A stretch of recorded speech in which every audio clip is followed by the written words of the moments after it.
Hello everyone, today we'll talk about how to fix or how to solve the problem of too many attempts. Try again later. On the application of Calm, you will go to settings. In this page, you will go to apps, default apps, app settings. In this list, you will search about the application of Calm. Here in this page of app info, you will click on first stop and you can click OK. Then you will enter to the window of storage.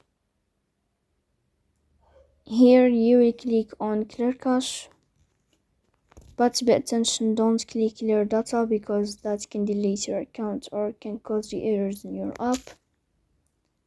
In the end, you can turn off your phone and you can wait a moment to restart your phone again to fix that problem.